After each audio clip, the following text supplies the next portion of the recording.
is that you're embroiled now, I'm tempted to say once again, in a bit of a war of words. You recently wrote a very strong piece criticizing the head of British Jewry, Mick Davis, who's the head of Great Britain's United Jewish Israel Appeal, for appointing what you called an extremist critic of Israel named Joseph Millis to be the PR and communications manager of the UJIA.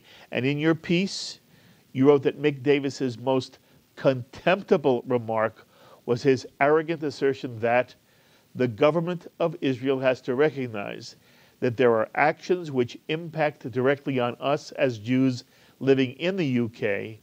When they do good things, it is good for us. When they do bad things, it is bad for me. The impact on me is as significant as it is on Jews living in Israel. I trust them to recognize this.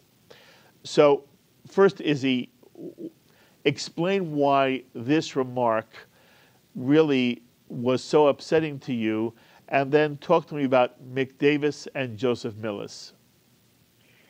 Well, this remark is symptomatic of an approach which Mr. Davis was calling on British Jews to be critical of Israel, and also complaining that Netanyahu was responsible for the breakdown of the peace process. Now, for a person to hold those views, fine. But for a person in a leading position, heading the organization which is supposed to be raising funds for Israel, and to be making such statements, I don't think you would find any mainstream American Jewish leader, an American Jewish Committee or World Jewish Congress, anybody making statements of that sort. If they did, there would be an upheaval.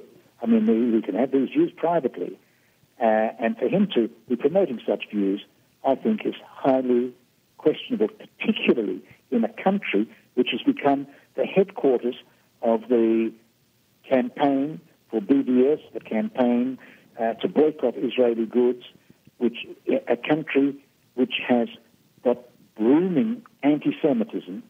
For all of these things, I think it's contemptible for a Jewish leader to be making these sorts of noises. But that's something that happened in the past.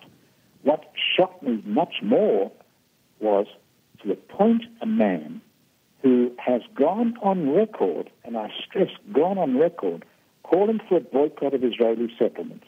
A man who has compared Israel to Iran and even to Syria. To appoint such a man, whatever his other qualifications may be, to be the public relations and communications head of the United Jewish Israel Appeal is, to my mind, just surrealistic. And I can't believe that this could take place. Now, Mr. Young has, since I've written that piece, insisted that he's never met him and knows nothing about him. Yes, you wrote that Millis is a far-left extremist who has publicly called for a boycott of goods from Israeli settlements, stressing that he includes East Jerusalem, and he says it is unquestionably occupied territory. You also wrote that Millis has alleged that Israel is being murdered in its sleep by zealots, and that Israel isn't Judaism, and that it is becoming a footnote in history. Now, we invited Mr. Millis to join this program. Mr. Millis declined, saying that he had published a response to your critique and that the response speaks for itself. And here is the essence of Mr. Millis's answer to you, Isi Leibler. Number one, he is not a spokesman for UJIA. Number two, he was not appointed by Mick Davis, and he's never met him. Number three, he is a proud Zionist. Number four, he is proud to have served for 3 years in an IDF combat unit. 5, he is totally opposed to the BDS movement, even when it is limited to settlers on the West Bank.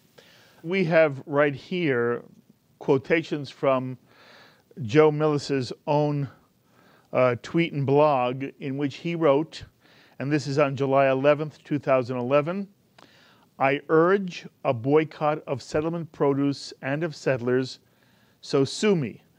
There was already a Facebook group with more than 3,300 members entitled, Sue Me, I am boycotting settlement produce.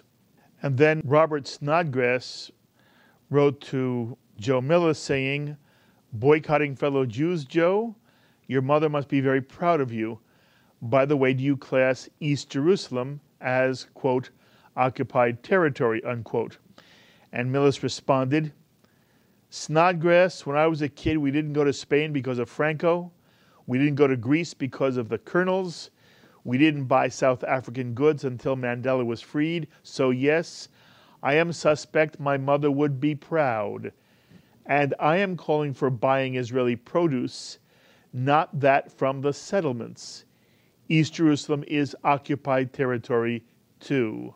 And someone wrote back, that's okay, Millis. Every time someone has tried to boycott Israeli goods, sales go up.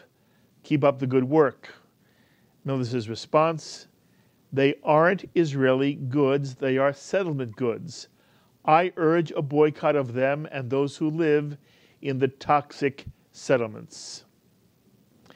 So Isi, at least as recently as last year, Joe Millis was calling for a boycott of goods, certainly from the West Bank territories and from East Jerusalem. I must say to you that as recently as 2 months ago, I have another quotation from him calling for a boycott of settlements. Now, if he's had a change of heart, I would submit that that change of heart has taken place because he's trying to maintain his employment. And to say he's not a spokesman for UJIA when he's appointed the public relations chairman and communications head is rather meaningless.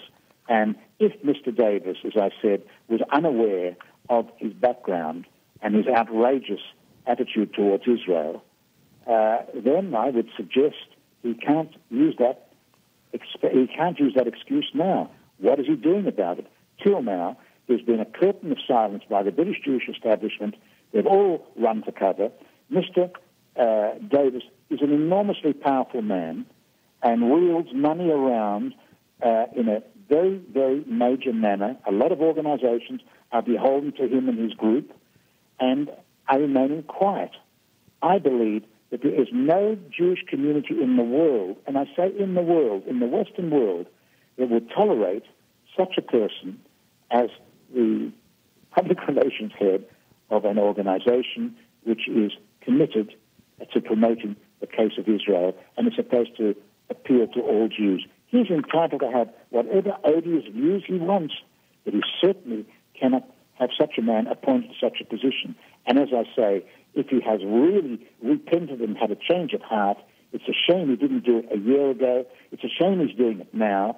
And I would submit that it's a little bit late for now, and you would expect a little hiatus after these abominations before a man jumps into that position. As I've said elsewhere, it's like taking someone who is promoting the values of meat and overnight, without him taking it back, making him the representative of vegetarian society. It's ridiculous and it's outrageous. And I cannot, for the love of me, understand how British Jewish leaders can look at themselves in the mirror and retain a person in such a position. It is, to my mind, one of the worst things I've encountered, and I'm really deeply distressed about it because Anglo-Jewry deserves much, much better. And through the letters and communications I've had from so many Jews in England since I've written that piece, who are not readers of the Jerusalem Post, who must have heard of it elsewhere, suggests to me that the leadership is totally out of key with its membership.